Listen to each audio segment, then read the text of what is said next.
And good morning, everybody, and welcome into the Pattison Ave Phanatics Show. I'm your host, James Squirza, filling in for TK once again this week. With me, as always, is the group of companions on a busy 4th of July weekend of Philly sports, Joey Marks. Happy Freedom-tastic 4th of July weekend, folks. Absolutely. Frank Finnegan Good morning, and happy holidays, boys. and Damon Salim. Good morning, guys. Happy Saturday. Happy holidays. Absolutely. To me, I'd say another holiday that I can mark down on my calendar that I can't stand. Anyway, we got a lot to get to on this day. We got Phillies talk. We got some NHL draft coverage with the Flyers, Eagles training camp. Hard to believe it's almost not far away. And and the Sixers free agency and X, Y, and Z to see what they have in store. But we got, like I said, we got a lot to get to. Joey, where do we begin on this Saturday morning? Oh, it's nice and warm outside. I figure let's chill it down with some ice talk. Let's go with some puckhead talk with the Philadelphia Flyers. Okay, cool. The Flyers have made some moves with the NHL draft and even prior to the NHL draft. Now, I'm going to butcher his name, and forgive me for all the Russian people that are actually, humanitarians, but Maryanov was drafted by the Philadelphia Flyers in the first round with the seventh pick. This is a guy that they said, or many have said, is the second best player in the draft. But there comes a caveat. And this guy comes with a lot of high praise comparisons. And I want to get all your takes on those. But this guy comes with a big caveat. Number one, not much was made of this guy because he was kind of unreachable. However, the Flyers had two sit-down interviews with this guy, which many teams had not had. Actually, I think they had 7 meetings with him. Yeah, I read that he had 7 meetings with him. Wow. Well, I heard 2, one in Voorhees and one in Nashville. They've had a couple communications in between. Well, they had meetings. They had meetings in Russia with him too. Right, but one of the things that that's the biggest caveat that people are making is that he's got a 3-year contract with St. Petersburg of the KHL that will keep him in Russia for the next 3 years. Now, first off, I'm going to throw this comparison that I've heard out there, and I'm going to get all your takes on A, the draft pick, and B, the comparison. I have heard the comparison that this guy has done more in his young career than Alex Ovechkin did when he was playing for the Russian league. So this comparison means he's Ovechkin plus. So I will ask you, and I will start with you, James. What did you think of the draft pick, and what do you think of that comparison? That comparison to Ovechkin and more. Yeah, it's a very good, interesting factor. I'm not too sure about his stats because I don't watch the Russian hockey league. If I did, I probably will have a different circumstance about it. But I, I mean, what the Ovechkin talk is like, it's pretty astounding that he's like the next coming of Ovechkin, or maybe like the next coming of Evgeny Malkin, like from the Penguins, probably. But I mean, hopefully I'll be able to see him in the next probably year or two than like we did with some other players in between, because usually the players that we have in the system like we wait and they don't even like see the surface. I mean, I don't want to say the words, but it's kind of, I just hope it's like, I hope this time around we know what we're doing with these kind of players, because it's been a real crapshoot since, like, with all the other draft picks we brought in. I mean, obviously we brought in some players that were good and some that were not so great. So hopefully this will be good for him, and hopefully we'll see him probably in the next year or so. But I mean, I'm not too crazy about it. I just hope it doesn't turn into a foregone Clerkmas where we wait and Yeah, wait and right. wait for the big payout. And I don't. small payout. I don't think that's it. I don't think that's it at all. He's got. You can buy out a Russian contract. There is provisions they can do that. I'm going to tell you something. Good morning, Mike. My feeling about the Flyers at the end of the season was that of a cardiologist looking at his patient on the table and it's flatlined, you know. Well, I think this kid got the paddles and jump started me a little bit, because the way the Flyers have approached this, they could have gone with a safe pick. They could have taken a kid who was not as good a talent as he is, and gotten him to the NHL in a year. You know, instead they did what the Sixers did, but they did it in an organic way. They took this kid knowing that they're not going to have him for a couple of years. Right. And everything I read about him, and not knowing a damn thing about the, Russian Hockey League. But I mean, when they drafted him, I immediately, because I knew we were going to be talking about this, I started doing research and started looking at hockey sites and what they were saying. And I picked up a couple of hockey podcasts and what they were saying about this kid. And I mean, there's some geeks out there that actually do watch the Canadian or the Russian Hockey League. And it's really, it's a big step to compare him to Ovi, because that's some mighty big shoes. Yeah. But everybody seemed to agree that the closer comparison is Evgeny Malkin, which I'm not, that don't bother me at all. So, but what the Flyers have done is they've enabled themselves to be irrelevant enough to get enough draft capital in the next 2 years to build a team around this kid. And what showed me what they did was the kid they took second in the first round, who the experts who I was the experts that I was reading were not thrilled with him, except for the one guy.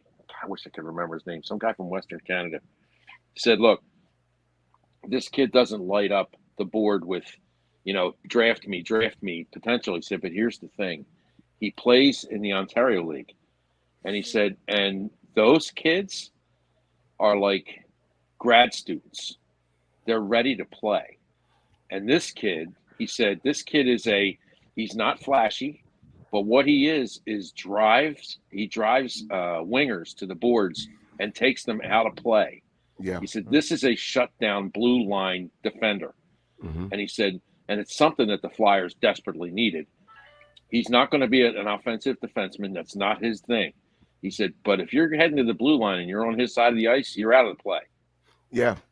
I'm sorry. So what I think the Flyers are doing, and I mean, it's promising because I haven't seen them take this approach, and hopefully it's the new team management that's doing this, is they're looking long haul. They're looking down the road.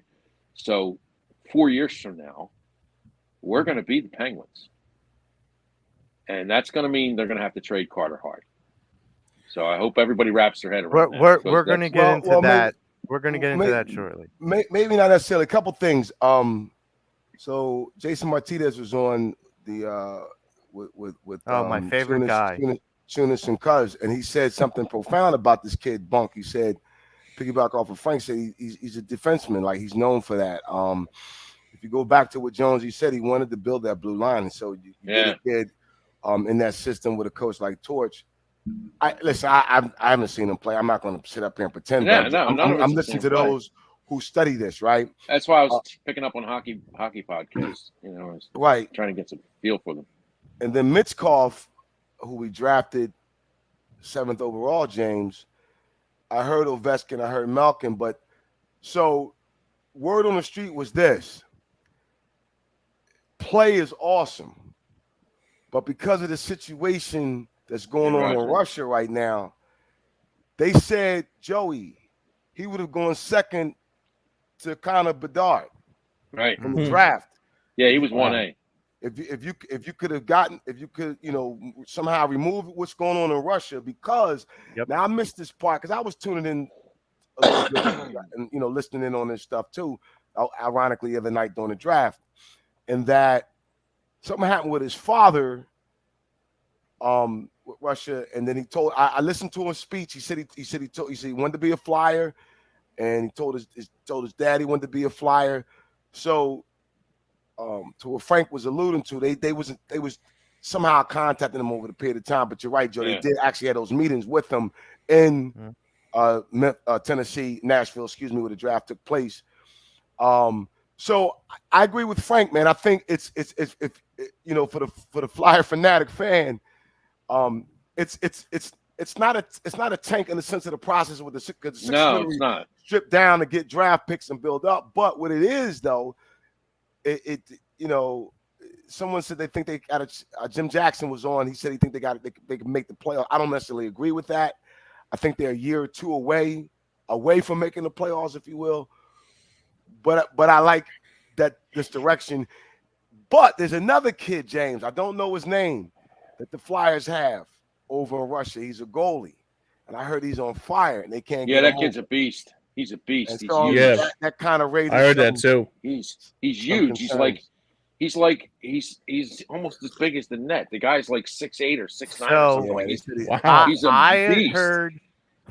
I had heard a comparison to that gentleman, and I'm like, I hope his skills are great, but I hope his head is not this guy. And that was Brizgalov. And I'm like, no, point. I don't need a lunatic. I don't need I see. another Russian lunatic. Humongous. It's humongous. Yeah, huge, it's humongous. But just the size and the cat-like ability, I've heard he's man. kind of in comparison with that. But I'm going to touch on to what Frank had said and what Damon has kind of been saying. There was another move prior to the draft that made me. I said this to all of you guys, and I said the jury's still out with me. Like, I'm grading these guys as they go along. I can't. Yeah, me too. Knock Jonesy. Yeah, I same can't here. knock Briere. I can't knock Leclerc yet because I don't know what they're gonna do. And let them make a mistake, and I'll jump all over them on it, and I'll Right. Give them an Well, F. you got to give him and credit for everything. this one. I got to give Right. him credit for this one. But there's another move that happened that it started to make the picture of what they're trying to do a little clearer to me. And I'm like, okay, guys, I get it now. I'm getting it. I'm getting what your vision is. Kevin Hayes got traded prior to the NHL draft, and he got traded for basically a bag of cookies, as Toby Right. Tobias got That's what I Right. just said. That's what I said too. And Bag of so peanuts. it was a 6th-round pick, and the Philadelphia Flyers, with the remaining 3 years, ironic, no, 3 years left on Kevin Hayes' contract, will be paying 50% of his salary, and Kevin Hayes will go on his merry way.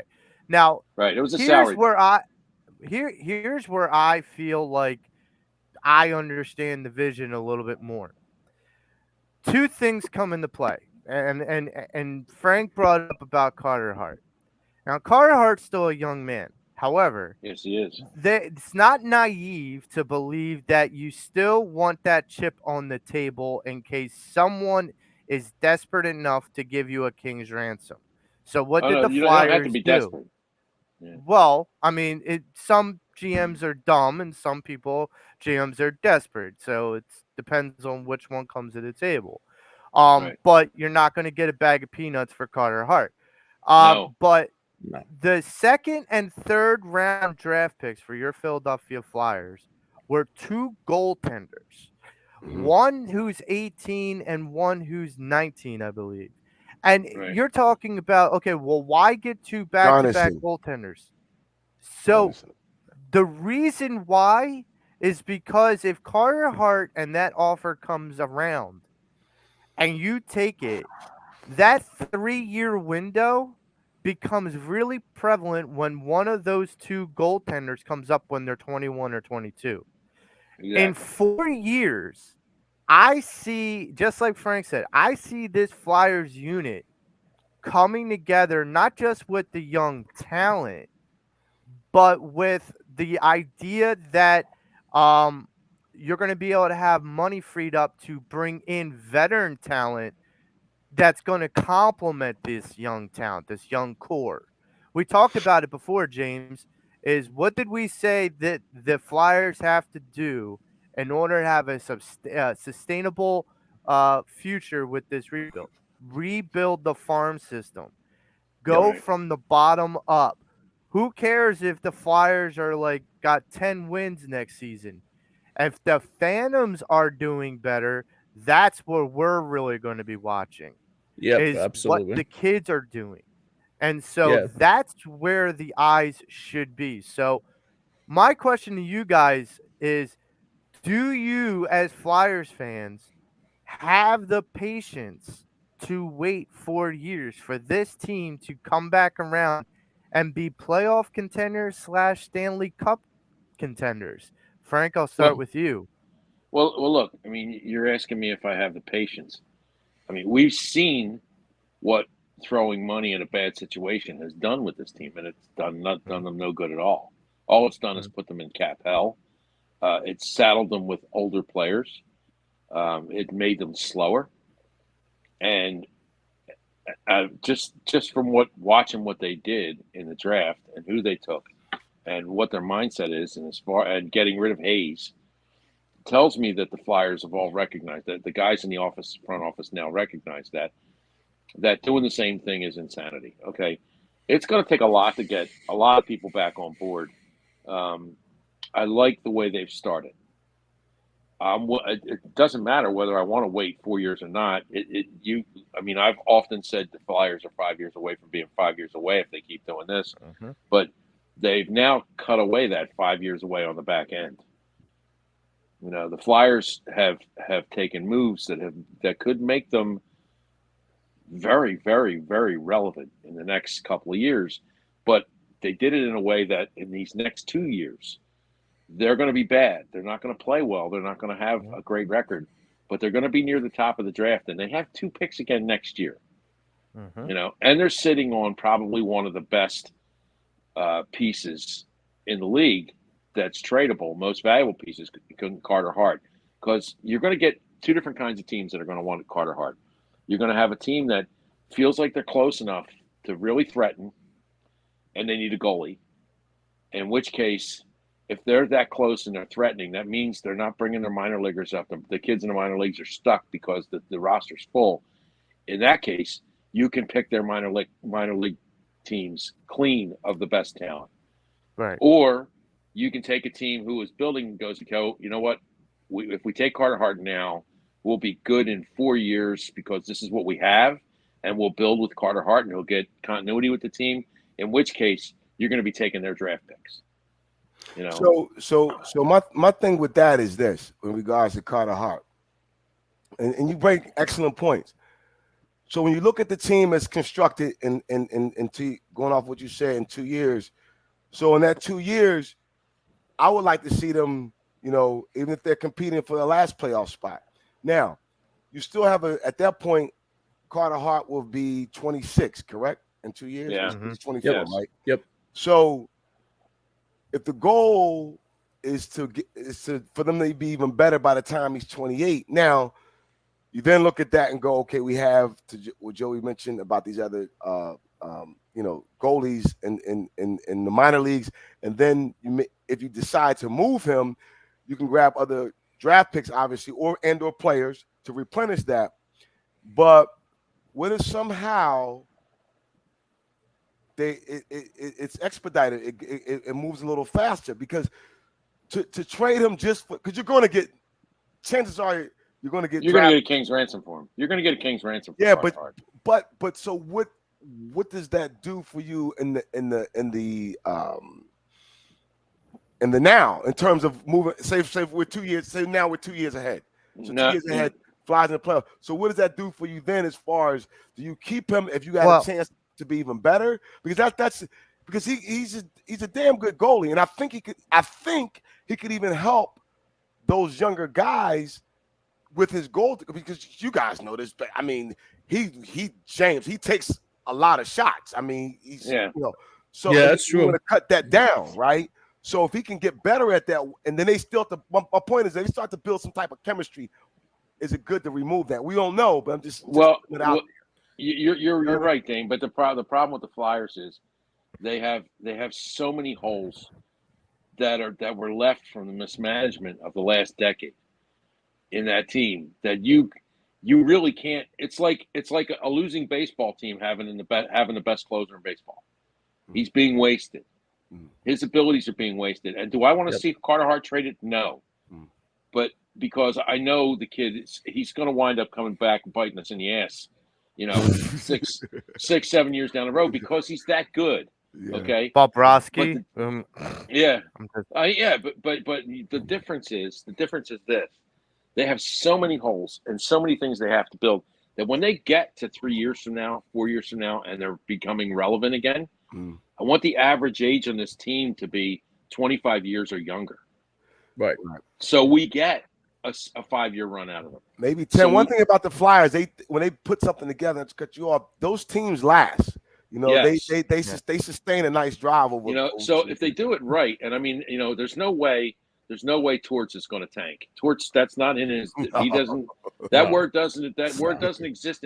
But what Torts will do, and if they let him go, and they don't go, okay, we got to fire him 2 years from now. Torts is somebody who should be here.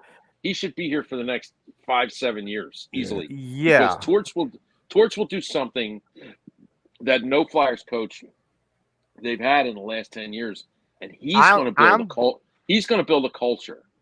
I'm glad you said that, Frank, because I thought when I started to see some clarity in the plans and like what they were trying to attempt to do, and we're looking at 3 or 4 years, I'm like, well, you better not jerk, Torts around and just like you need to extend that man's contract. I agree. He's I'm not even just talking about involved, but you can't let that guy on a limb and with 2 or 3 years left on his contract and be like, well, you're here for the ugly years. Joey, I guarantee you when the Flyers, I mean, I can't guarantee it because I wasn't in the room, but I mean, if it's me and I'm Torts, right?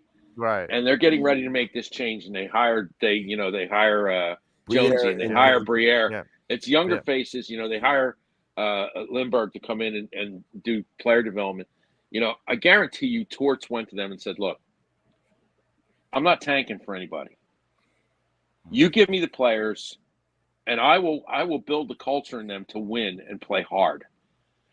But you got to give me the room because you know we're not going to be good for a couple of years. So you got to give me the latitude to do this. And if 2 years from now, if you don't like the direction that I'm taking the culture on this team, then fine. But I guarantee you're going to like the way I'm going to take the culture on this team. So, James, I'm going to go to you because you're the Flyers and hockey aficionado on Pattison Ave Phanatics. Yep. And you live, breathe, bleed orange and black. Yep. I have to ask, where's your head if this is a 3 or 4 year build and some of the moves that have been happening in the last couple of days? Yeah. Has it swayed you to feeling more confident about your fandom in the team? Like, are you more confident now than you were 2 or 3 weeks ago? I'm not entirely sure, but before I get my point of view about this, today's show is proudly sponsored by Sherry'sTickets.com. Use the promo code EOP10 to save 10% off, and it's great prices, no hidden fees for sports, concert, and theater all around this summertime. It's the best time around to be a part of that. Visit www.Sherry'sTickets.com. Like I said, use the promo code EOP10. Family owned and operates since 1946. Tell them that the boys over at Pattison Ave and EOP sent you. And to piggyback off, it's funny you should put that promo up there because for the first time in probably 15 years, I actually stopped and thought to myself, I wonder if this would be a good time to get in low on season tickets. Honest to God, I mean, I would have never thought that about Flyers tickets in the last 10 years simply because they were a bad product. Yeah. But I mean, to get my head there, they had to do something right. Right. Yeah, and I'll answer your question when you said there, Joe. I mean, if it's going to be like a 3 or 4 year build, I I don't know what it's. I don't know if it's a good thing. I mean, if you got something to be hold, like for example, like if there's a process that's gonna be like rebuilding, like it's I know it's not gonna take 10 years like the Sixers. That's ancient history. But if they know what they're doing and this rebuild goes the way we planned it, maybe I would be a little bit patient enough.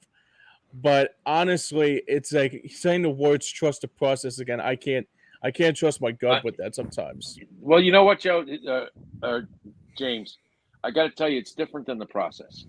Yeah, It's a different feel because, like I said, Torts, don't even go to Torts and say, hey, listen, we got a tank.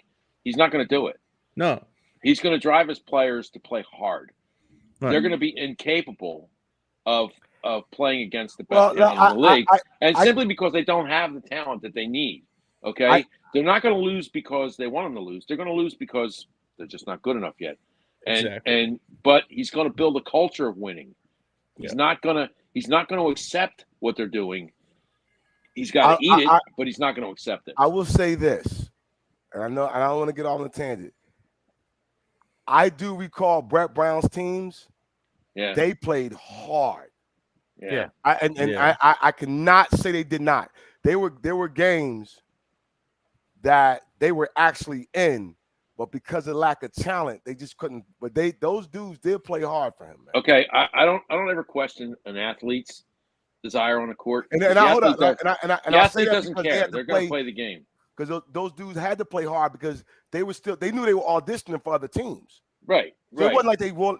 It wasn't like those Brett Brown teams went laid over. They didn't roll over. This is a good question for you. Okay, let me ask you a question. If you were to look at the two coaches, Brown and Tortorella, okay, who do you think in the process of the process is a better coach for a team that's trying to process? Good question. I would Okay. trust Torts more because I agree with what you're Agreed. saying, Frank, that he is going to get the best out of these players and he's going to weed out the Ben Simmons. He's not going to deal with any BS or favoritism or any of that nonsense. If you don't work hard, you sit your ass on the bench. I see Brett Brown as being complicit in what happened. Okay, I agree that he was perfectly okay with the fact that the team was formating a process of losing to gain assets, and he was complicit in that. I don't ever see Torts being complicit in a program to lose. Well, here's what I'll say to that. Two different things. Torts was established before he came to the Flyers. Right. Yeah. Whereas though Brett Brown wasn't. It's my first coaching job. Which tells me that if I'm in the NBA, Brett Brown never gets another job. Well, not as a coach. Not as a head coach. He's going to take over. He's going to take over the Spurs because, and in all fairness, Frank, and I don't want to go out because I know we're in the Flyers, but if you look at it, it's his first job. I'm not trying to make waves. I'm trying to figure it out. No, I understand it. I understand. But when it did come to them actually acquiring players, he took them as far as he could go. I wouldn't say he's a bad coach, but I agree. But let me ask you a question. You're the owner of a team. Yeah. Do you want a guy who's a head coach that's go along to get along, or a guy? Yeah, but if I got to do this, and I'm not saying it was the right choice. No other coach really who was going to take that. Well, that's what I mean. I got it. Somebody. If I'm the owner of a team, I don't want a guy whose reputation is go along to get along. I don't want that. I'm not saying that. Let me put it this way. Let me put it this way. If it's his first coaching job, they come to him and go, listen. This well, is I mean, that's his legacy now. But that's his legacy. But he can't let me turn put it it down, this way. Frank. Let me put it this way, James. Let me put it this way. So, Torts is a certain mentality. He carries a certain cachet when it comes down to being a straight shooter. Now, I'm going to go to the Brett Brown thing. Let's take Brett Brown out of that equation, and let's put like a guy who's a no-nonsense head coach like a Pat Riley. What would a Pat Riley have done? What would he have pulled out of someone like a Ben Simmons? what would he have pulled out of someone like But a that's my Joel point. And Embiid? Pat Riley wouldn't have gotten on board with that. No, Right, no, and that's that's my why point. I'm saying what Frank's saying. Torts is that I'm not going to take any nonsense. Right, but Torts This is already an isn't going established coach, whereas though right. Brett Brown was not. But here's Okay. where I will disagree with that a little. Even though he was an established head coach, he studied under the tree of a very established, maybe even potentially one of the best head coaches to ever coach in the league. So I don't care if you're shining up your resume to go and step into the limelight. He wilted when it was time to thrive. And I Okay. think when Torts gets this gears and the engine going, you're going to start to see that he doesn't wilt. He almost pushes harder. Yeah. I'm gonna make an analogy for you. I've just been made owner of the Topeka Tree Toppers. Okay, and I'm looking for a head coach for my NBA basketball team. Right, and Brett Brown puts his resume on the table. I go, thanks, Brett, but I'm not interested because I don't want a guy who's just going to be a yes man. Sorry. But how did you know? But Frank, here's what you're missing. They say to him, listen, we're stripping the team down for draft picks. We want you to come on and coach. Yeah, we know you come from the Popovich tree. We want you to bring a certain structure. At the end of the day, that's what my whole point was. Irregardless if we can go back and forth and subjective, he's a loser and all that. I'm not saying he's a loser. I'm not saying he's a loser. No. I'm saying accepted losing. At the end of the day, those players played hard for him. I never questioned Damon. That's all I'm saying. That's all I'm saying. I never questioned the players' desire to win because you can't be an athlete, especially a pro athlete, and one of the 400 greatest basketball players living on the planet and playing the NBA and not have a desire to win. They all want to win. They all want to beat. They all want to beat. They all want to beat the other guy on the court. Okay, most of them. Most of them. Okay, 98%. I got you. No, I got you. Okay, their first thought is win the game, score the basket, beat that dude. Okay, that's what they're thinking. But they have a guy on the bench who was like, "I'm okay with getting the guys that are second level players." But what I don't know. Well, he's supposed to go to the front office and say, but that's my point. He's not in a position. I'm not saying it's right. I'm just telling you. I understand. I understand what you're saying, but to me, he has no integrity left. I can't hire that guy. I got no respect for that. No respect for his integrity. I think we can all agree that both Torts and Brett Brown are both coaches that will get and have, in Brett's case, will get the best out of the players that they're given. And that's what they're brought in for, is that you develop what you have. Now, I think the difference between Torts and Brett is that Torts is going to cut the, fat off sooner than Brett would. Brett was more of an empathetic coach, whereas Torts is a no nonsense. I'm not going to take this. You either put up or you shut up and you sit down. But to move on, we're going to transition. Go ahead. I know, but one more point. Where Brett Brown really lost me was when he traded away Mikal Bridges to placate his Australian buddy. What? That wasn't a decision based on basketball. That was a decision based on codifying and coddling a player on his team. That wasn't a decision based on education. It was a personal decision based on letting Ben Simmons be Ben Simmons, and it wound up screwing him and us in the process. So I'm not going to get into the Mikal Bridges because I'm going to go apoplectic, and that's to me that's his legacy. That's his legacy. He has no integrity, and he's done. So to transition into your Philadelphia 76ers, some news came out. I have yet to hear any other further news, but James Harden signed his player option, but responded with that player option with expressing interest that he may want to be traded. Well, sure. So I'm going to start with you, Dame. Where are the best suitors for Mr. Harden? Wow. Best suitors.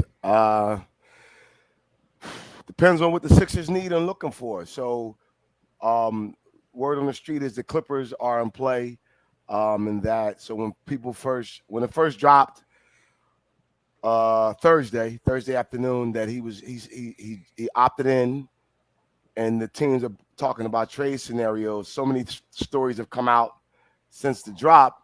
To answer your question, it depends on what Morey wants, what he's looking for, and how he's trying to both Morey and Nurse. I have to add Nick Nurse into this because from what my understanding is that Harden and Nick Nurse had a good meeting. The meeting went well. Nurse explained to Harden what he wanted to do with the team as far as moving the ball. Harden was okay with it at the time. Same thing with Embiid. Nurse had a meeting with Embiid. The ball's not going to be in your hands as much, but you're still going to be effective. We're going to move the ball. Embiid was up okay with it to the point he and Tobias was at an event at Wells Fargo for the Sixers the other day. They caught some footage of it. Joe, to me, it's a good move, and I think that we have to be patient. People are already beating up on Morey. Oh, this happened. He's very patient about his moves, so I'm going to give him and Nurse the benefit in terms of this deal. If he was to go to the Clippers, you're talking Morris, I think Mann, your boy Covington coming back. You're going to get role players possibly and a few draft picks to help fill some things out. We've already lost Niang and Shake Milton to free agency. I think Paul Reed's got an offer, and I believe they're going to sign McDaniels. So you're going to need a point guard, but somebody and some draft picks, I believe, to fill a roster. But they listen, man, give Morey credit. He told them flat out that this is true. You're not on our long-term plans, and we're not giving you a 4-year deal. Well, and, I got to give him credit for that. And what happened? I'm not going to miss Niang. and it's I'd rather see Milton go to where did Milton go? Minnesota. He'll do all right there. I think he'll do fine in Minnesota. I think here his role was, minimized. I like the way he played, but every once in a while he got too little ball hoggy to me. Yeah. And I don't think they're going to be able to. He's not going to be able to do that in Minnesota. He's not going to get away with it. No. I just saw that Strus just signed for $63 million. Wow. With Miami? No, he left Miami. Oh wow. I can't remember the team he just signed with. It just popped up on my screen a couple minutes ago. I don't know what they're going to get for Harden. But I know this that if they're trying to get some, I mean that gorgeous blonde is sitting at the end of the bar making eyes at you again. That gorgeous blonde is sitting there, the one you're never going to get. That Dame Lillard blonde is sitting at the end of the bar and making eyes at you. And she's giving me those eyes, Frank. She's not leaving with you, Joe. She's not leaving with you. Nah, man. She's not. It's not. I mean, people in Philadelphia have to get that out of their head. I'm with Frank, Lillard, man. I'm so tired of the Dame Lillard talk. Because it's been going on the past 3 years. But I'm gonna shut up. We're gonna get into that. We're gonna get into that in a minute with with my next question. But James, what do you think about the James Harden possible trade, and what suitors do you think are coming up? Well, I mean, the hardest thing about it too is that since Fred VanVleet is going to Houston, and I think a couple other players that signed last night kind of caught my eye a little bit. I mean, that bugs except for Kyrie Irving. I mean, Kyrie Irving, I'm kind of glad we're not talking about him anymore. Someone. Where did Kyrie go? I think he went back to Dallas. He went back to Dallas with Luka. 3 years. 3 years, yeah. But the harder thing, I like it. Yeah. I mean, 3 more years of douchebag. You're gonna have to be cool hand Luke. If you're gonna deal with Kyrie, you're gonna have to be cool hand Luke. Word on the street, people don't want to play with Luka. Yeah. Some people Kyrie's say an amazing player. He's just a nut. Yeah, you don't know if he's Yeah, going to show up. yes. Good Yeah. lord. Yeah, but when he plays, he's unbelievable. You know. Yeah. He kills he's like a cancer. He's like a cancer to the teams. Dame, what do you? I mean, I don't see Harden fitting with anybody. Do you see him fitting anywhere? Nah, man. Nah, just the fact that you had to pause for that answer. I mean, just the fact that you paused for it. Let me say this. I appreciated what he did for the Sixers this year. Yeah, really me too. I don't see a suitor. Helping them get them. But that game 6 will never leave me. Like that's I'm saying. And the reason why you didn't have to play like that in game 6 because I saw what you did in game 5. Yeah, I know. And so if I was to sit down with him, we could be at a strip bar. I don't care. I would simply ask him, my man, what was running through your mind when you couldn't get your shot off? What was your plan B to get other things going? I had a conversation with my buddy yesterday, and it went back to Doc Rivers. And as a coach, listen, if I'm going to lose and get fired, I'm going to lose like this. Damn it, I'm going to take the ball out your hand. If you don't like it, I'm going to sit you down. Because, Frank, I'm going to lose anyway. I'm going to get fired anyway. Right. If I lose, I'm going to get fired anyway. So why not go out fight? Win? And he was hurting this. I don't want to blame it all on him, but because he had the ball in his hands in that time, dribbling off your foot, dribbling for 16 seconds, and it's a constant this is a closeout game. Yeah. So unfortunately, I don't even want to talk about Game 7. With that Game 7. The hell with it.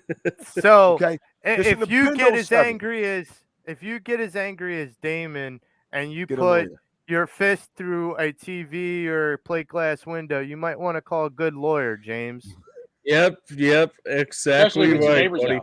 Exactly right, David R. Cherry Esquire. I was going to save it for another segue, but workers' compensation, motor vehicle accidents, personal injury, criminal law, and if Damon goes to your house and I'm sorry, guys.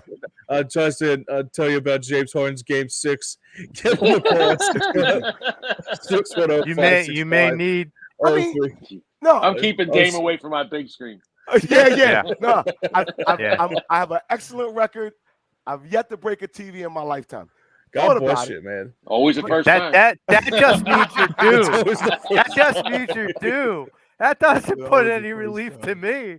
That means you're due. But anyway, give him a call at 565-0300. Tell him about the boys that were at Pattison Ave, EOP, and probably Dame sent you. I mean, listen, I'm over it. I have to, but to go back to Joey, to Frank's question. I'm not over that Tampa. You're not wrong, man. Game. You're not over this name. You're not over it. Okay, You're never going to be over. No, he's a great player. No, I'm not. And but I have to. To answer your question. I think he would actually fit in the Clippers because apparently the owner, they have a new building, so they want names. Yeah. I just want Morey for us. Wherever he goes, he can go to Utah. He can go play over in Canada. As long as we get something back that's going to help the team thrust forward, because we're talking about Torts being involved. Nick Nurse has his hands. Nick Nurse has his hands on this one. I think it's going to have to be a 3-team deal for us to get I agree value with that. out of this. I see that. Yeah. I see that. So do you see them trading Toby? Yes. I don't know. No, I don't know. Yeah. That's a tough one. But not for a bag of cookies like Toby thinks. Because I'm not a casual fan, Mr. Harris. So well, let me ask you if I'm sorry for interrupting, Joe, but let me ask you with the Toby thing.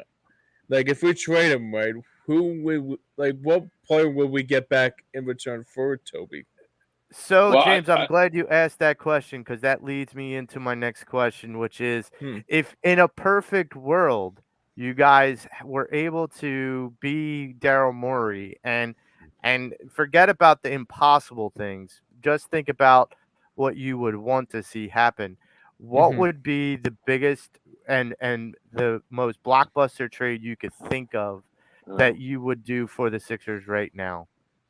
Blockbuster. You can't go blockbuster, because if you say blockbuster, you got to put two names on the table, and I'm not willing to. Well, do that. The two names for the Sixers would be James and Tobias. Well, Right. Tobias is not a blockbuster. Tobias is not a blockbuster. If the best you can hope for Tobias, and I'd be okay with this because I kind of like the guy's play, is a Pascal Siakam type of player. Okay. You know, I mean, that's the best you're going to get because that's how they use Tobias, and that's how they're going to use anybody they're going to get because, you know, the showpieces on that court are Embiid and Maxey now. You know, they're the showpieces. You need a guy who you can go. You got to go stand in the corner for a minute. And Pascal Siakam can. You know, I mean, I don't necessarily want Siakam, but I want that kind of player. So what's going to happen? This is why you asked me earlier. Do you think? And Joey led it back to the question about Tobias. Unless he gets something to wow him, I don't think Tobias is going to be moved. And here's the reason why.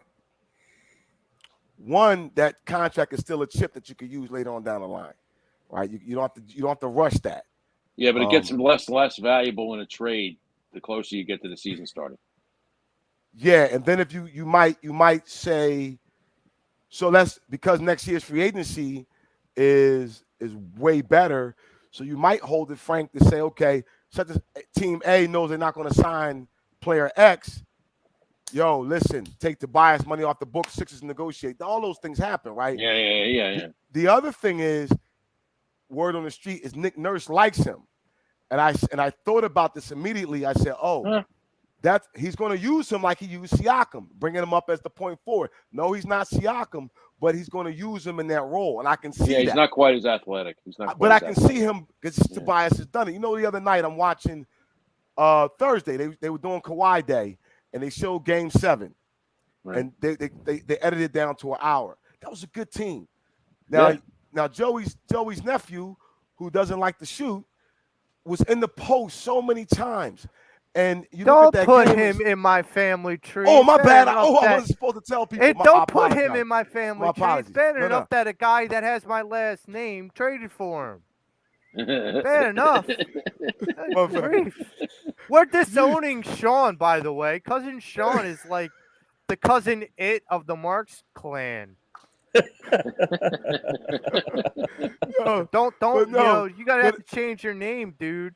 You gotta switch it up. But no, so that team, when you look at that and how and how it was, I'm like, damn, they really should have won that game. But going back to with Tobias. I don't know. Again, it's going to take a little time, but I don't think that's the big thing. I don't know if it's going to happen before the season. Could happen today. Could happen next week. But they're going to get something or some things that's going to help get this team forward because like someone said, Morey's in control now because he opted in. They got it. They got to get it right because you ain't got but so many more bullets in that gun before it's too late. Oh yeah. I mean, as long as I would like no matter what to get a couple of draft picks.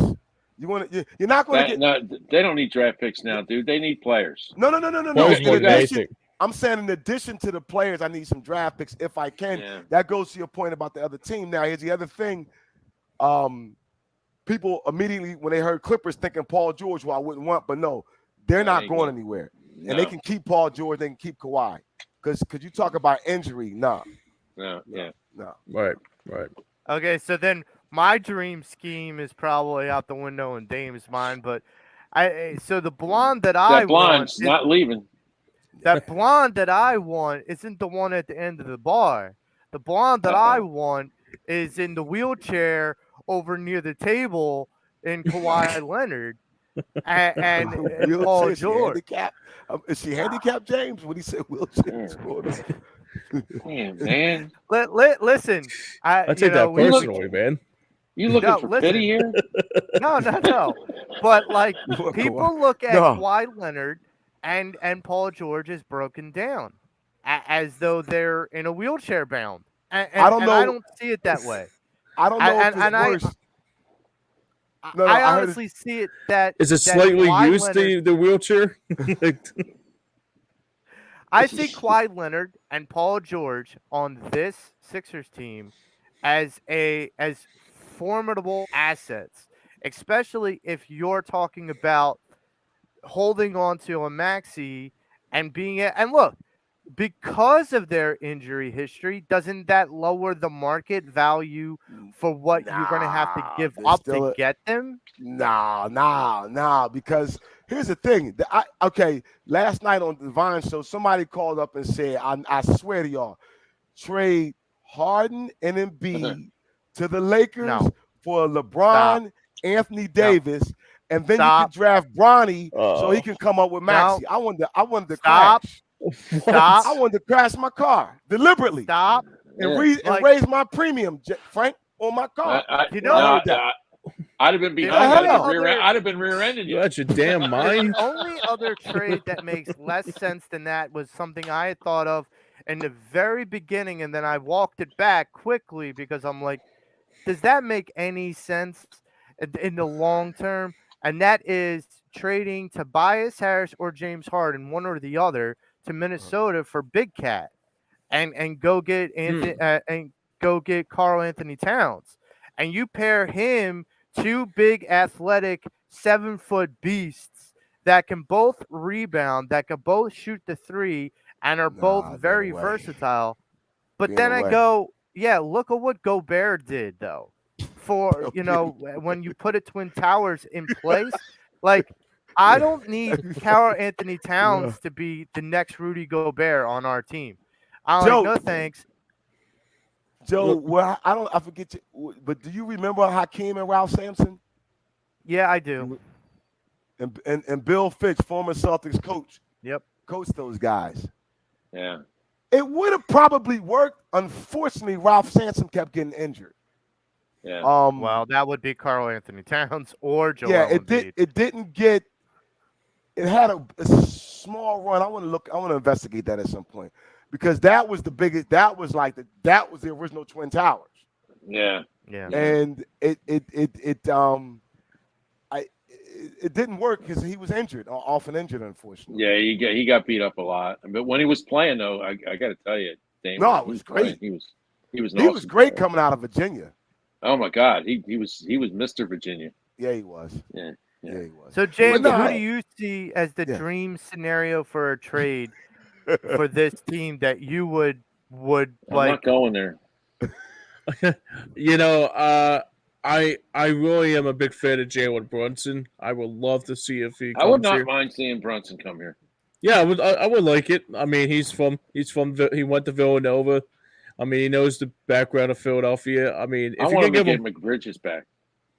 Yeah, Bridges. It's funny you mentioned that because, like I said, are you trying to give me an aneurysm today, Frank? Like, are you trying to push that button a little too hard? I'm gonna. Hey, I'm telling you, I'm gonna lust for Bridges until he retires. Yeah, here's the thing too. I mean, it's kind of like the scenario what we have with Hassan Reddick. I would like to see the same kind of thing with Mikal Bridges too. Eventually. Yeah. I can't rock with him. Who, Hassan Reddick? Bridges. What? Really? He's a Cowboys fan. Nah. No, so what? Not. So is Harper. Harper's a Cowboys fan. Harper's from Vegas. Mikal knows better. Yeah, that's true. Yeah, it's the Dominic Brown effect. Yeah, just because he went to Villanova doesn't mean he's smarter than the average Bear, Dame. Well, here's the thing: he could be like he could be like the other Cowboy that wore a Cowboys jersey one week and he's a Giants fan the next week. like Micah Parsons. So hey, didn't AI wear a Yankees hat all the time? Yeah. All right, then what's up with that? Oh my God! He wore Cowboys one too. Yeah, all right. So what's up with that? He's from Virginia. Stop it, man. So basically, you're saying he doesn't know any better. He's from Virginia. Yeah. Next you're gonna tell me Charles Barkley's from Alabama. No, yeah. Come on, man. I'm mad at him too. Yeah. How the hell you do a commercial, young Chuck with a Phoenix Suns jersey on? That's disrespectful. I always think about you, man, when I see that. Although it's a great commercial. Disrespectful. No, well, you ever see the best years was in Philly. He said his best years was as a Sixer. He said that. Wearing the Phoenix. Yeah, but he's angry at what the Sixers did, so I can understand. I'm angry at what the Sixers did to him too, man. All right, so you can't blame the guy for being angry. It takes the set So, out of you. so you really think that James? So, do you think that James Harden is going to be on this team at James Harden or Tobias Harris? Do you think either or both are going to be on this team in the beginning of the season? Tobias will, Yeah. James won't. Tobias Same. Tobias will be here. James will not. Same. James will not. I mean, do you think we're going to get a bag of peanuts for James Harden? I mean, at this point, because it's going to be a 3-team deal. We're going to get something for him. Now, Maury doesn't play that game. Maury's not going to Brett Brown you. He will not. Instead of a bag of peanuts, it'll be a bag of cashews. Yeah, cashews. Yeah, Maury will not Brett Brown you. Might be a bag of stripper dust. Yeah. He will not Brett Brown you. You know what I mean? Used or unused? That's all I have. I'm not going there. I'm not going there, Joe.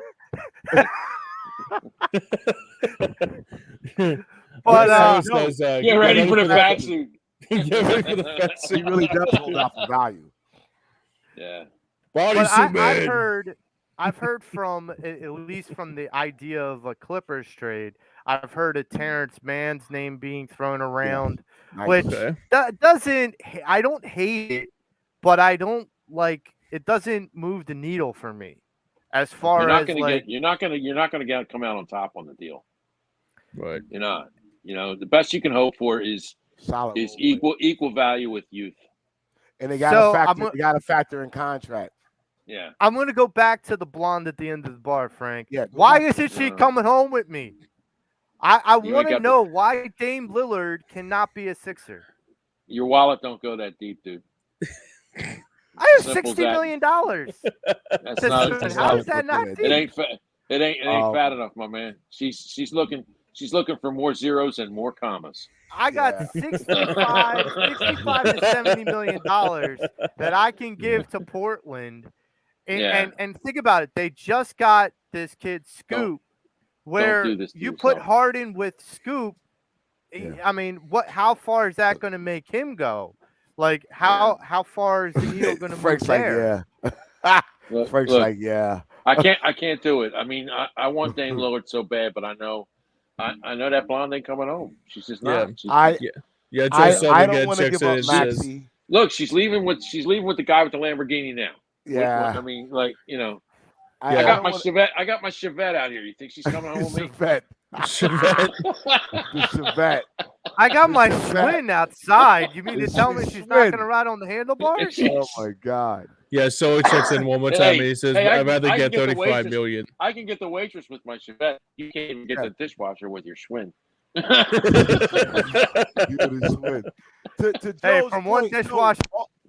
All that's going to happen is Tobias's money is just going to go to Maxey. That's, you know. Yeah, that's with Tobias's money. It's going that's not true, Dane, because Maxey being a top part that no. They're going to get somebody to fill that. Huh? He's a restricted free agent. They're not going to give him a contract now. They're going to wait till the summer, and all that money's going to go to Max. But I mean, his money's built into the Sixers budget. They can give Maxey whatever they want without affecting the cap. No, I won't affect the cap. So I'm saying when Tobias's money comes off, it's open money, right? Yeah, but it's going to go to a free agent. They're going to bring in. They can bring somebody. Okay, I got it. No, they have to replace that. I mean, they need an athletic four. They absolutely need an athletic four. Oh, we're in agreement with that. Yeah, it's just that, and this is where it comes into play when you look at the team as constructed today. Yeah. And even Harden technically still on the team, but you're going to need a point guard, and you're going to need an athletic four. And you want to try to get some draft picks, i.e., your third team, maybe a fourth. Right. I don't know. Yeah. The thing where everyone's talking about Dame Lillard, it's just going to take too much to grab him. Because what you have to do is you got to get assets for Portland. Which they don't have what right. That's what I'm saying. We don't have the assets as much as people want to. The only thing that can make that happen. Maxey's not enough though. No, I know that, but the only thing that'll make that happen is if Dame wants to come here only. Right. And I think I'm glad you said that.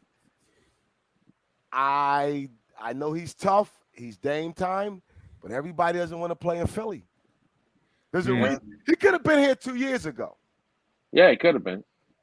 Yeah. If he could have been here. He would have been here. But That's why I everybody look at goes- him. That's why I look at him like he's the blonde at the end of the bar. You know, he Yeah. just sits there and smiles at you like, you know, I'm gorgeous. Yeah, like and they re-signed Jeremy Grant and shout out to Jeremy Grant, man. Yeah. People say we Yeah. don't develop players. That kid developed here. We just Yeah. we gave up on him. Yeah, we gave up on him too soon. Yeah, he Yep, just got a yep. 5-year Watch. 165. Niang will go out and he'll wind up leading the league in 3-point percentage now. But you know what? Yeah, but you know what? To somebody's point, he may not fit what Nick Nurse wants to do. It's He's no, good at what he does. But so Nick Nurse's offense, man, they were moving even with Kawhi. And that's you got to move. And I think that's the other thing. We weren't gonna get Fred VanVleet, huh? Doesn't that help with Kawhi Leonard and possibly trying to bring him back with Nick Nurse? Hey, trying to come play in Philly, man. Now, but somebody said Nick Nurse knew how to manage him. He's not trying to leave. I you know what? I don't feel like that with Kawhi, man. You know, you pay your tickets, you want to see the guy play, man. I rather not, Joey. Honestly, I rather not. Right. Yeah. I don't need. All right. You know, it sounds good, but I'd rather not. Yeah. Well, it's the blonde versus the blonde that we could have had versus the blonde that we want to have, kind of thing. But so we're moving on to your Philadelphia Phillies, and to say frustration, it would be a understatement. I only have one tune that's been in my head since last night, and that is "One is the loneliest number that I ever seen."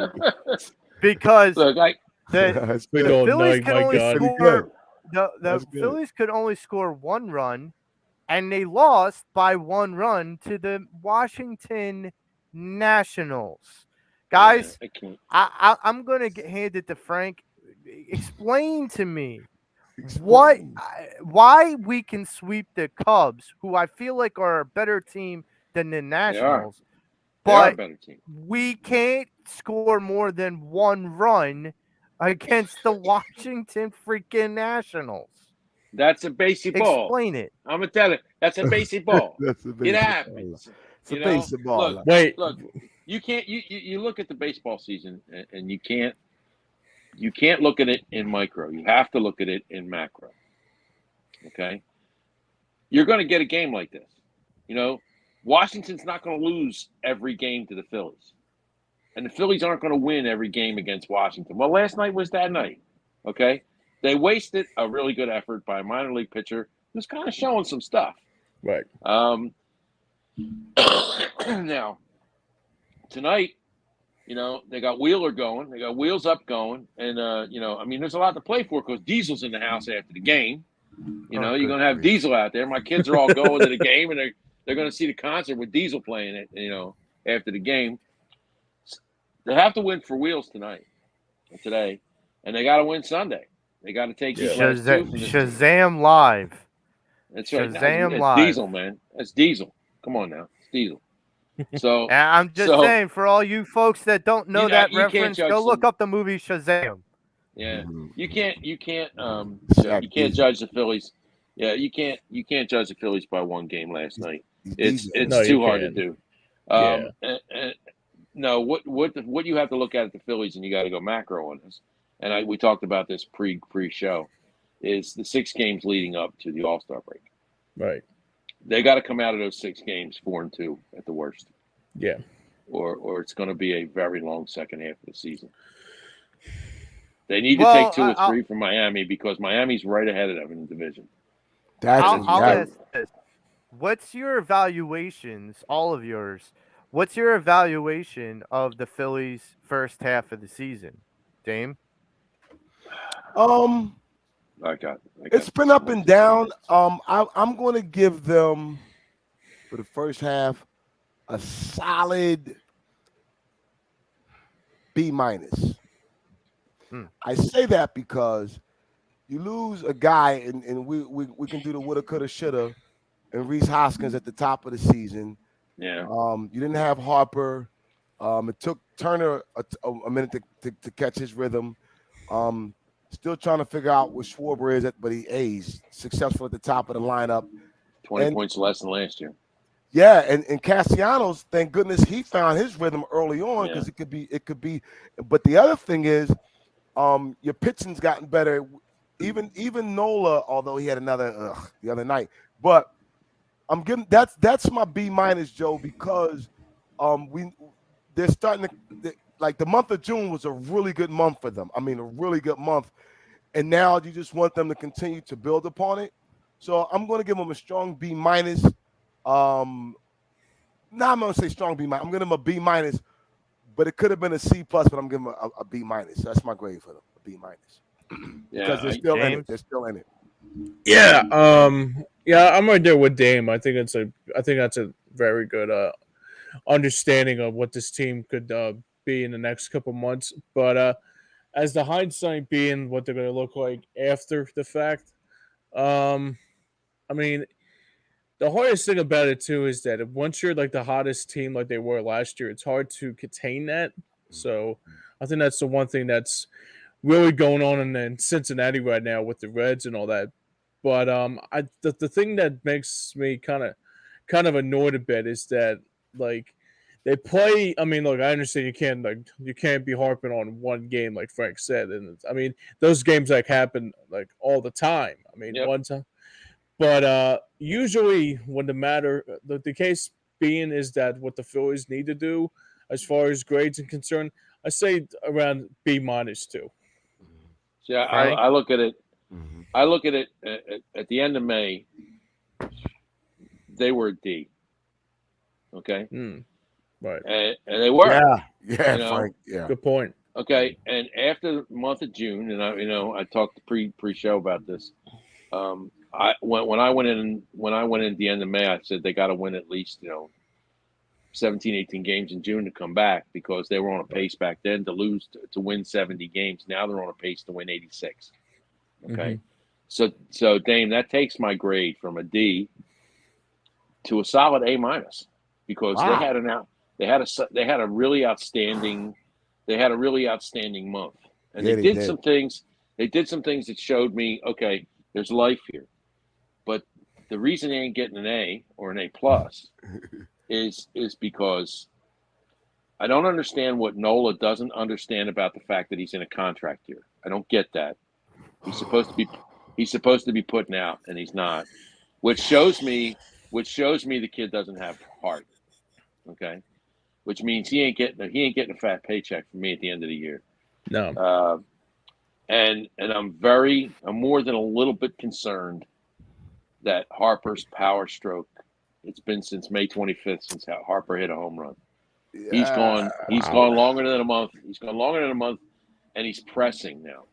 And that's, I know. That's Last not night, good. man on first and third, no outs. He popped up. Yeah, but they had 6 other guys that didn't hit with runners in scoring position too. He's not the reason they lost that game. Well, I know. I'm just saying, to your point about him pressing. That's why. Yeah, no, he's pressing. He's definitely pressing. That swing that he put on where he popped out, he quit on that swing. He absolutely bailed on that swing. That's why that was a weak pop out to the third baseman, because he absolutely quit on that swing. There's no two ways about it. Yeah, my dad brought this up too. Like when he swings, it's like kind of like heavy, like sometimes like he tries to do too much.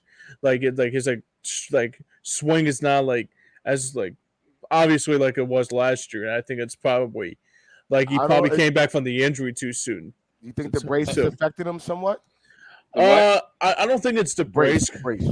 Yeah, I don't think it's the brace I just think he's not back yet. I think he came back too soon. He was supposed to be back now. Like this was he was supposed. Well, no, he's getting hits. His average is what, 279, 280. Oh yeah, He's just the power numbers aren't there, and it's going to take time.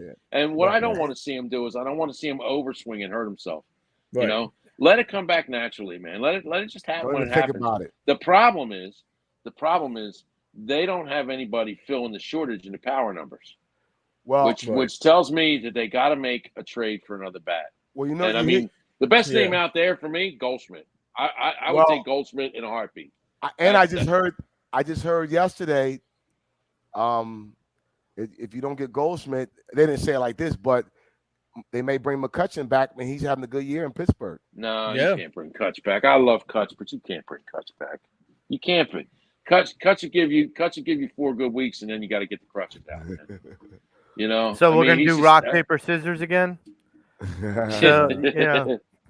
But no. If they're gonna make a move, they need to make a move to win, not to stay. Okay. Well- and the move to win would be get Goldschmidt. That would be the move. That would be a move to make a win. So I'm grading them kind of in between everybody. I'm at a B plus for Okay, the first so- half of the It's season. not far off of me.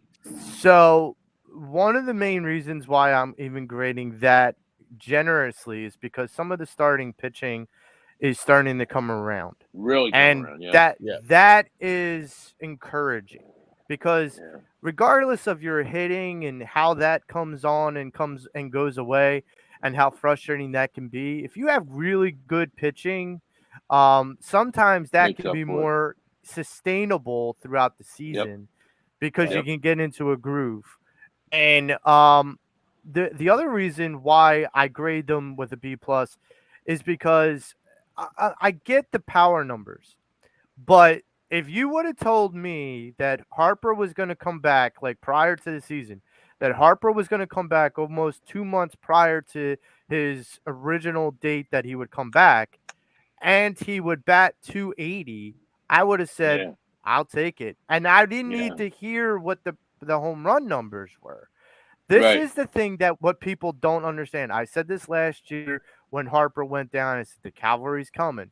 Now the cavalry Yeah. means a different thing. The cavalry means that a guy like Harper, a guy like Schwarber, a guy like JT Realmuto, a guy like Trey Turner, these guys haven't started to hit for power yet.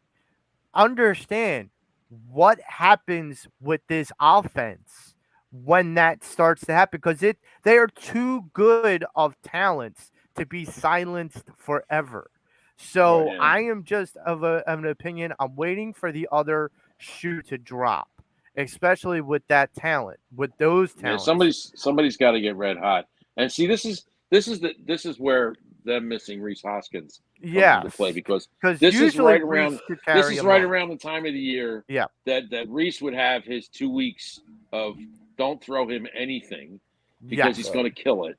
You know, he And would he always would have have those 2 weeks. He felt 8, 12 9 home home runs in runs. 2 weeks, right? Yeah. But I mean, like it would just sprinkle down to the rest of the lineup, and it would But- ignite the rest of the lineup. You know, and they missed that. They really missed. I mean, you can't put a number on how much they miss Reese Hoskins. I will say that the reason why it's B plus, not an A minus, like you, Frank, is I can't get over the ineptitude of the bad fielding. This is like Yeah, terrible. That and the base running. I just don't get well, it. I these are don't little freaking league get it. mistakes.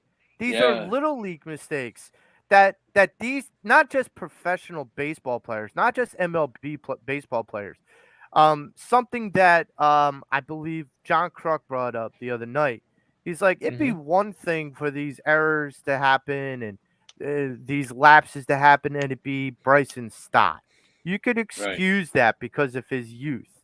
But when it's guys like JT Realmuto or Kyle Schwarber or Trey Turner, these guys, you don't expect to make these blunders on a frequent enough basis. I'm not asking these guys. Ricky Bo talked about this last week. This last week. And said, like I get it. You can't be a flawless fielder. I get that. Right. But you're supposed to be better than, like, Kyle Schwarber has had five drop balls in the last 2 weeks. He ain't there 5. for his defense.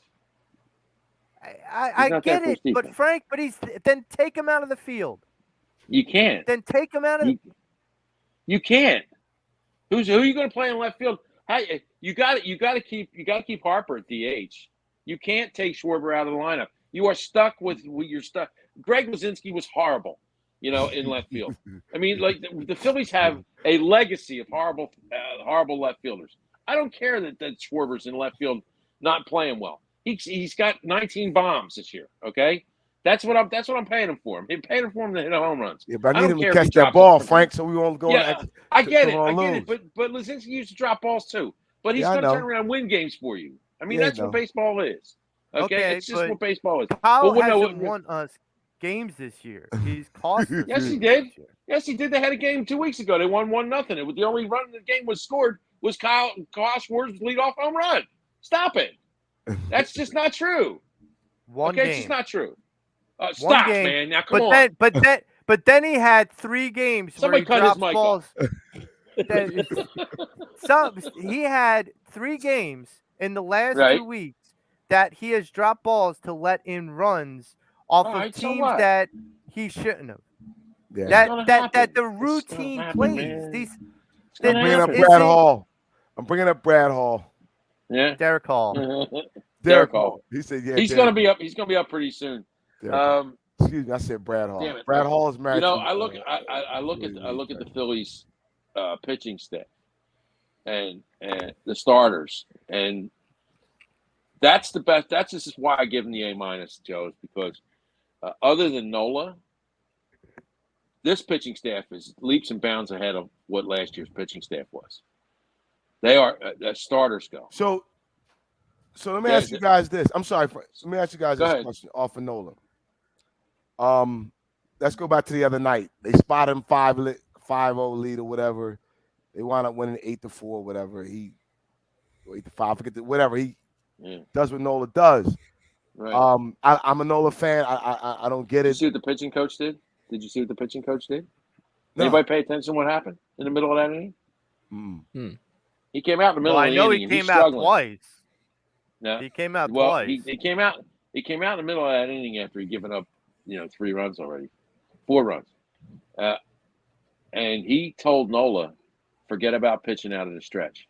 Go back to the windup. Yeah. Yep. Mm-hmm. And Nola got out of the inning when he went back to the windup. Now, there's something about Nola pitching in the stretch whenever a guy gets on base. He loses something on his pitches. I don't know whether it's mental. Right. I don't know whether it's physical. No. Look, Frank, if you got 2 guys on base and the coach comes out and says, drop the stretch, go back to the windup, something's not right here. Something's not clicking. Because he sees it, and it's a constant. It's not his first pitch. His first pitch after his first pitch when he came back after the coach went off the field was a 93 mile an hour on the corner, unhittable fastball. And it's always between the 4th and the 6th inning. Always. Yep. Always 4th inning. Always the 4th. Always 4th. It's like you could say or watch by Aaron Nola falling apart in the 4th inning. Well, I literally could. It's not a coincidence that usually by the 4th inning, teams have figured out a guy and they can work a base hit, they can work a walk and get. So then Nola has to go into a stretch to pitch, and he becomes less effective as a stretch pitcher than he is as a windup pitcher. That's why he's way more effective in the first 3 innings than he is in the next 3 innings. Right. So maybe they just tell Nola, don't go into the stretch the rest of the year. Just pitch out of the windup. We'll deal with that shit. And maybe he can keep the teams off. We got your 4-run lead. Stay in the friggin' windup. And you gave up a run, but you ain't giving up 4. Yeah. That's what's going to happen. That's what's going to wind up happening. So what do you do then, Joe? What do you do? What do you do come trade deadline? What do you do? Okay. By the way, it's not too far away, right? When is it? A couple like a month away. Less than a month. Yeah, it's the end of the month. The end of July. The end of July. End of July. This month. August 1st is the deadline. Got 4 weeks. Yeah. So I will tell you this. I'm still receiving phone calls for Aaron Nola. Okay. I'm still picking up the phone because here's the thing. They want you to pitch? They want you to pitch? No, not me. Not me. That would be freaking amazing. You want to think Alvarado's wild? Yeah, Whew. yeah. That would be amazing. I can just see JT in the back of the plate. JT going, this guy really can't see. And he goes, what? Yeah. No, he's blind. He's really blind. He really can't.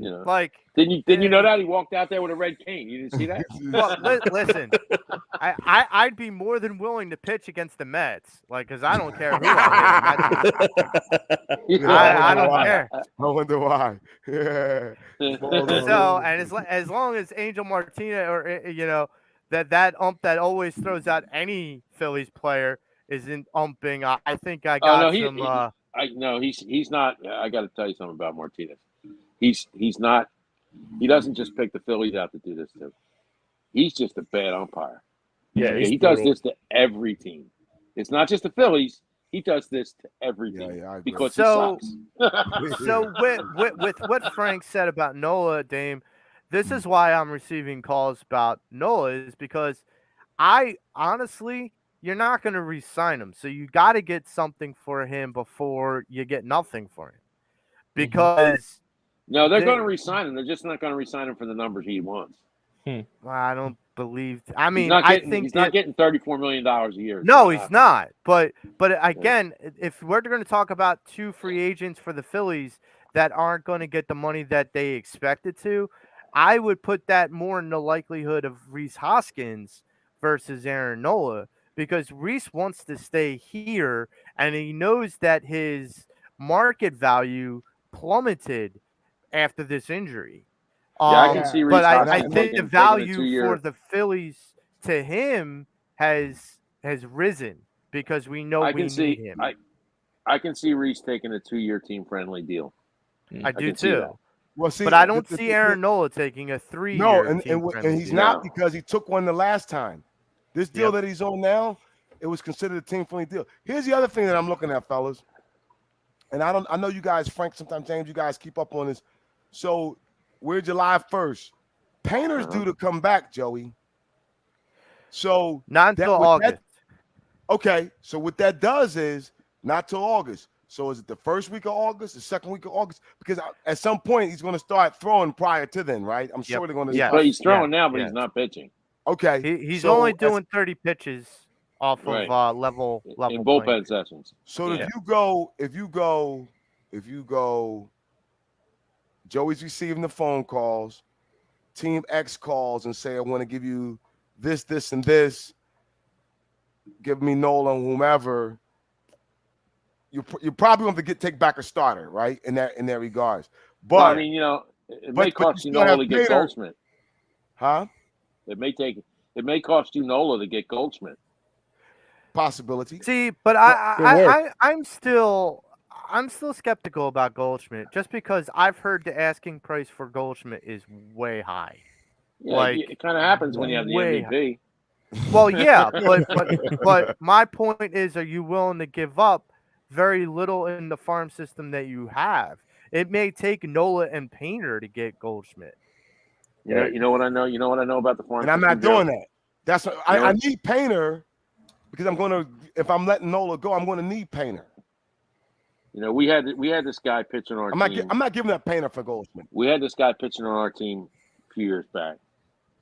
His name was Roy Halladay. Yep. And when they got Roy Halladay, they traded away the number one prospect in the team on the Phillies team, which was also at the time the number 4 prospect in baseball, minor league baseball, and that was Drabek. Oh, Drayback. Okay. Yep. Right. Well, what's Drabek doing today? Good I point. think Anybody he's know? a dishwasher at the local Red Lobster. No, That's why they're called prospects. he's That's actually why they're called prospects, because they're just that. They're prospects. They're not established players. So I don't have a problem trading a prospect for an established player. but I don't. But Painter is the Picasso of the future for the Phillies. So is Drabek. James, So is that's Jason Biddle, too. You see where I was going with that? Painter, I got the that. Picasso? Wait, come that's on, all man. segue. Yes, Come on, I man. got I got it. But But they I got know guys you in got it. Philadelphia. They got guys in Here- Philadelphia to paint lines on the street, man. Come on. here's We call them urban Picassos. You know what I'm saying? Here's my feeling, though, Frank. This is ironic that you're the one saying, well, they're just prospects. When you've Right. been the one that has been really critical about how depleted this farm system is, and you've been Yes. the hand wringer that we need to You know why? No, Vitalize you know it. why? Because I know that there are stupid people in baseball, and if you have prospects in your minor league system, you can get established talent. Right. That inability to have prospects in your minor league system that other people find desirable definitely takes you off the trade market and makes you have to go into the free agent market and overpay for talent that doesn't perform in a given year, i.e. Castellanos last year, i.e. Trey Turner this year. You know? By the way, So, by the way, while we're that's talking what- about that's what- prospects, I want to give a shout out to my main man, M Squared, Mickey Moniak over in LA, because See, he's Mickey killing Moniak, it. He's you tearing know it what? up, man. I knew Mickey Moniak was going to come up in this show because I saw his lines from the last 3 weeks. I'm like, Jesus, Joe's going to stick this right up everybody's keister. M Squared, baby. M Squared. Got like 8 or 9 home runs. Yeah. He's been killing it, man. Moniak's been killing it. He has. Yeah, he absolutely has been killing it. Absolutely. So what happened? No patience, no. No, You know, he's I don't home. know, man. He's home. Mickey had He's home. the team made. He had the team made until he got hurt in spring training. Oh yeah, Frank, that's right. He had Last the team. year he got hurt. Mickey Moniak was going to be playing with the Phillies this year, Yeah, and then he got hurt. And then he got hurt. Yeah. he was having a good spring training. That's right. That's Yes, right. he was having. I'm a great not spring. knocking He was Marsh. having a really good. Yeah, I'm not knocking Marsh, but I mean, if we're talking about a prospect that we were hoping the one that they are still hoping for over in LA is Ohapi, and Yeah. he's been battling injuries. So Yeah. that's kind of to Frank's point. Like, a lot of people were not on board with trading Ohapi away. So, okay. who knows? You have someone like Mickey Yeah, they Moniak, were. which people are like more than willing to get rid of, and other people are like, you can't get rid of Ohapi because that would be a mistake, and he's the one dealing with injuries. Right. So to wrap it up, we're gonna finish with a little known team in Philadelphia called the Philadelphia Eagles. Never heard of him. Never but- heard of him. It's interesting because I should have known this because I actually auditioned for this team. So Play the for the Eagles? Wait, No. You're going to pitch for the Phillies and play for the Eagles in the same year? Damn. How does I'm about a it? Renaissance man. I'm a Renaissance man. I'm a small but Joey the Lady Kid. So- Deion Sanders. Modern So- day Deion Sanders. listen. Go Yeah. Jackson. So Modern day this Jackson. team, this Philadelphia Eagles team has been nicknamed the Philadelphia Bulldogs. Well, there was a Philadelphia Bulldogs team that actually existed in Philadelphia a couple really? years back. Hmm. I about actually auditioned for the team, and shame on me for not bringing this up sooner. It was the local roller hockey team, the Yeah. Philadelphia Bulldogs. Oh, I was a And- Warriors guy. I was a Warriors Yeah. guy. And they were I had auditioned. I think me and Tom both tried to audition for this team. The league folded a couple of years later. But yeah, the Philadelphia Did you Bulldogs see were the Tom on local roller skates? I kind of Once remember upon that, a Joey. time. I mean, I kind of remember once the upon team. a time. Yeah. So one of the things I gotta ask when it comes down to the Philadelphia Bulldogs and Philadelphia Eagles, when we go now, Frank has brought this up pretty much ad nauseum at this point, that the offense for the Philadelphia Eagles is going to be electric. So Yeah. I'm asking you guys to have a critical eye. What is going to be the pet peeve of this offense this season? What is the thing that we can praise them about all this, but we still want them to correct this? Frank, I will go to you. All right. I think it's going to be you got enough tools on the field. You don't have to run Jalen Hurts that much. Hmm. So This is you why they feel call like me the not wisdom running dame. is going to hurt This is the why they team a call me the little. wisdom dame. All right. I'm going to tell you something real quick because I'm losing my earbuds. There's a truck driver that works with me. His guy's name is Gravel, and he's from Georgia. And let me tell you something. Gravel came up to me last week. He goes, "Hey, Frank, you guys got a whole bunch of Eagles fans down in Georgia now. They're looking at that team and like, they are loaded with Bulldogs, and they love you." So the Atlanta, the team, the rural Georgian people have now become Eagles fans. That's They amazing. They are all in on what the Eagles are doing. It's really He said, "I can't believe you guys got that many Georgia Bulldogs. That is wow." When are we playing? Yeah. I mean, we're Yeah. not doing it this year. When are we playing Yeah. Atlanta? Because I think the Georgia It's Dome next year, I think. will Yeah. will be filled with even I think they like might have to play native here. Georgian people, but they'll all be in the Eagles camp. They'll Yeah, be they're all like, going to be wait a wearing minute, Eagles this is jerseys. our house. What the Yeah, hell's yeah. going on? I keep But fighting with this guy on Twitter, this guy Foot or whatever it is. He's a Cowboy fan, and he keeps like blowing up how good Dak Prescott is, and I keep going, when was the Come last time he? on. Yeah, I mean, God, it's just horrible. That's They- that's below. That's ridiculous. I know. I as another person that used to be on this show, I would respond to Foot. And I'm guessing the last part of that hashtag that handle is up my ass. Yeah, up his own ass. Is um basically how is Dak Prescott? How is he better than Jalen? No one has really answered that Oh, question he runs out the rightfully. stats of how with his record against the NFC East, and you know he's the best quarterback in the NFC East. I go, yeah, right up until they get to the playoffs, and then they lose. Okay, Yeah. but Dak had, if we're going performance by performance and individual by individual, Dak had a lot less convincing stats than Jalen Hurts did individually. So I can't validate just the win-loss record because that's not Yeah. just Jalen Hurts or Dak Prescott doing it. That's the team. Well, it's the only hill the guy had to fight on. Well, I get that. But so you feel like if Jalen's not running as much as he was last year, that'll be something we're nitpicking about. No, I think if they run him too much, Okay. not run him enough, they have enough guys. They have a really good They shouldn't need to running run back him much core. at all. They have a really good running back core now. Their wide receivers are my God, they're world class. You know, and their tight end is world class. There's no reason for him to be jeopardized as much as he was last year. Right. There's no reason for it. And So- according to what I'm hearing, he's actually spending more time dropping back and letting plays develop in his practice time. So I think you may see it change in Jalen this year that I don't think the rest of the league is ready for. And that's a guy who can throw 65, 70 yards out of the backfield. Because if he does that, if he develops that ability with that offensive line and those wide receivers, nobody's beating this team. So I'm going to chime in on that in a minute, but I want to get Damon James's standpoint on this. If you had to nitpick, or if you feel like you could predict what you would be nitpicking this season with this Eagles offense, what would it be? Dame?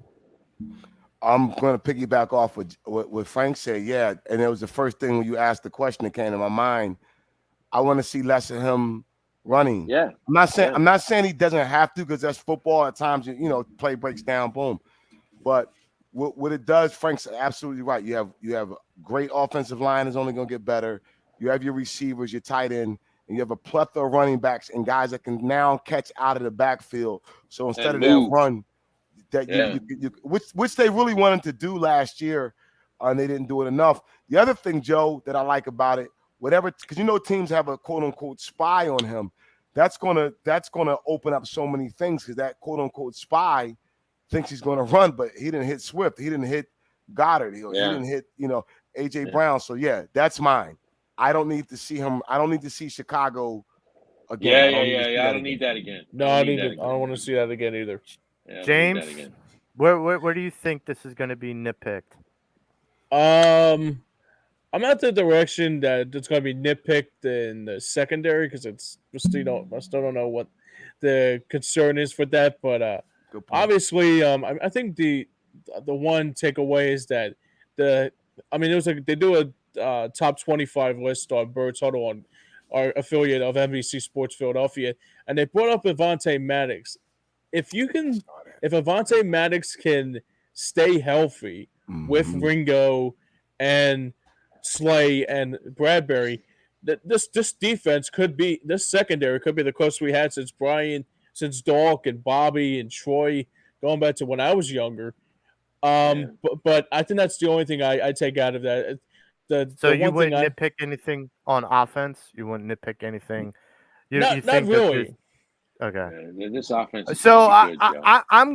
I'm gonna actually go the opposite way of Frank and Damon. Hmm. And I don't want to put restrictions on this kid at all. Sure. I don't want to handcuff him at all. I think the only way the Eagles offense becomes really freaking amazing, like almost elite level Hall of Fame, like NFL record breaking, is if you let Jalen Hurts be Jalen Hurts. And what I mean by Right. that is if he feels like he needs to run 20 times a game because for whatever reason, guys like AJ, guys like Devontae, guys like Goddard are not getting open, Yeah, that's what he has to do. And I yeah, but I get don't think that's going to be a people's problem.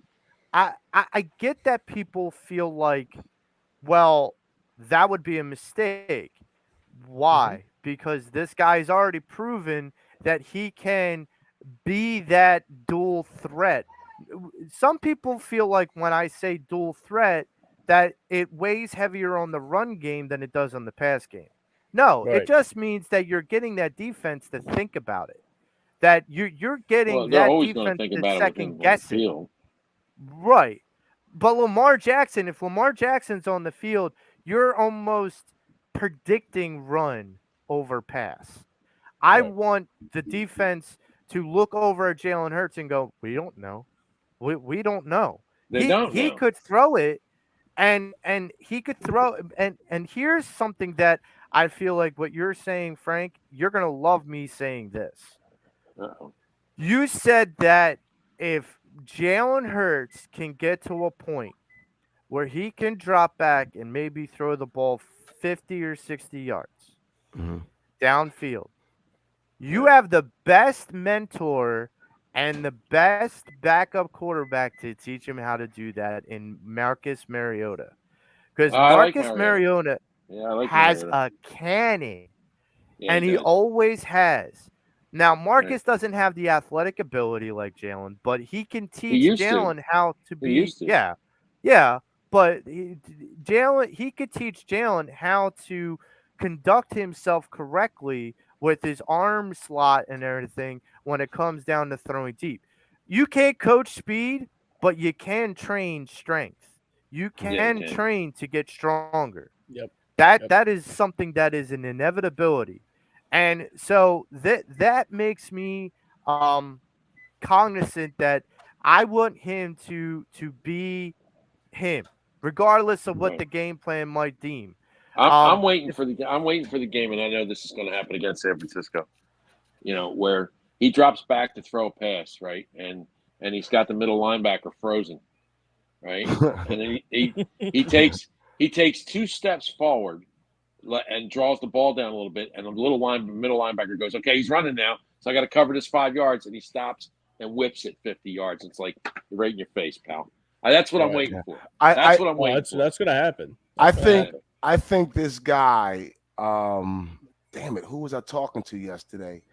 Oh, my buddy Darren said that they ranked him Marcus Hayes wrote something about him and didn't give him a high ranking. I said, you know, people gonna write and say what they want to say, and we're one thing about us, we're honest, right? We don't come on here, we don't sugarcoat, we express ourselves, right? But we can all honestly say he outplayed Mahomes in the Super Bowl. Mahomes Yeah, he won did. without a doubt. I don't want to bring up the person's name without Joey. I don't need Joey to get upset that caused that. But my point is, when he fumbled the ball, Frank, and then drove us back downfield, and I had a conversation with somebody about this, James. It's like, well, he fumbled the ball. I said, yeah, but he drove us right downfield, and not Yeah, for a scored a field touchdown. goal, a touchdown. Right. This Got it young right back. man is special. Like, dude, we're blessed with special players. Irregardless, Embiid is special.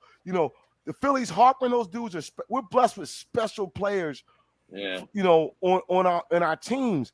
And so when I'm looking at him, I'm going, man, you check the boxes that me and Frank had for you last Yep. year as far as getting the ball out.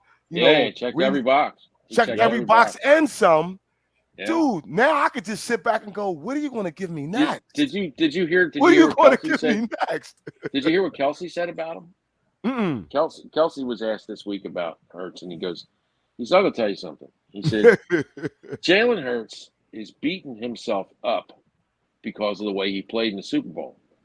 And Kelsey looked at him and he goes, "You had one of the greatest Super Bowls ever. Yeah, dude, There's no reason to beat yourself up. You Balled did out. not lose that game." You balled You know, out. and he said, I had to sit down and talk to him, and he goes, I finally got through to him at the end, but this kid is possessed. Yeah. I mean, possessed about getting better. You know what I think that pissed gives him me off, faith Frank? and hope, You know what I man. think pissed him off? That flag with a minute 42. You took the Frank, you was reading my mind. Frank, you was reading my mind. You call me the wisdom, man. Why do you think they call me the wisdom? And you know why? You know why? Because he And didn't you give are a the chance. wisdom. Because he just wanted one more opportunity, and we as fans, forget I'm an Eagle fan. As Everybody, a football the 80 million, fan. dude, the 80 million people watching television that night wanted to see that. No. They didn't want the referee to go, "No, I'm going to change this game now," and throw the flag. That nobody wanted to see that. That ref ruined that Super Bowl. Win or lose at the end of that game, if he don't pull that flag and you win or lose at the end of the game, you can walk off the field and go, "Damn, we both gave our best. Good job, you did it." But the ref took the game out of the team's hand. That is the other guy. You just don't make that call because don't. it just wasn't necessary. Because Frank said this a million times. They could call flags every single play. Yeah, every play. Just don't do it because it wasn't egregious. It wasn't going to affect the play. He didn't pull anybody down. All he did was brush him. He didn't even. If it was egregious, have at it. I'll be honest. When that flag held up and that was done, I turned the game off because I was like, it was over. because game was over. Because not just that, but I said, this is how the NFL is going to play this. Like, you're going to put it in the refs' hands. It's kind of like it was scripted. It was like I get.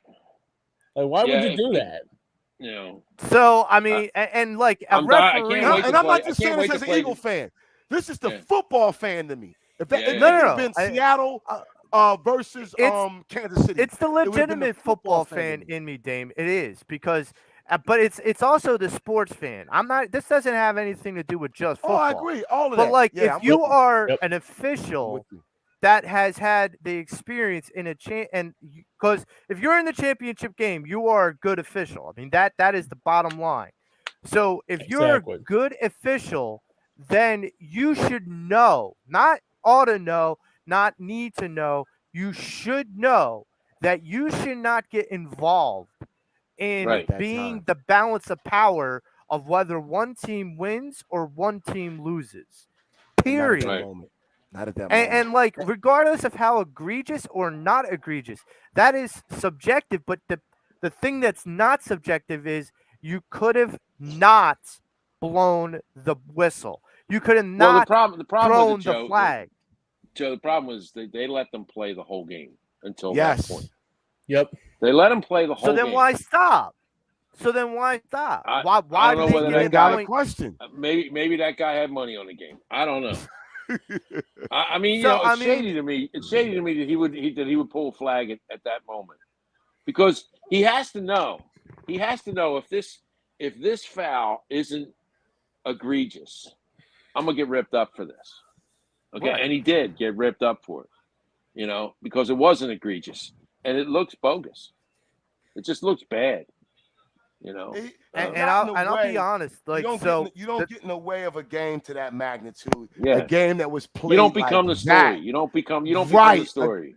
The game that you interrupted the ending. You decided to go, oh, that's it. We're like, no. I'm gonna change the script. Right.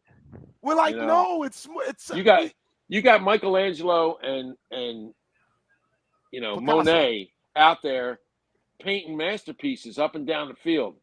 Well, and you got Jimmy the sometime painter come in, wants to scrub that shit off the wall. I mean, honestly, there have been more painter references and artist references in this show than there's ever been on EOP. We had Picasso. I mean, I'll just throw another one: Van Gogh, Leonardo. Yeah. I mean, Monet. So, but here's where Basquiat. I mean, let's go at it. Yeah. Well, here's where I go, and I'm going to end the show by. I'm sorry, guys. I way. brought that up. I'm pissed off So, again. It's all yeah, good.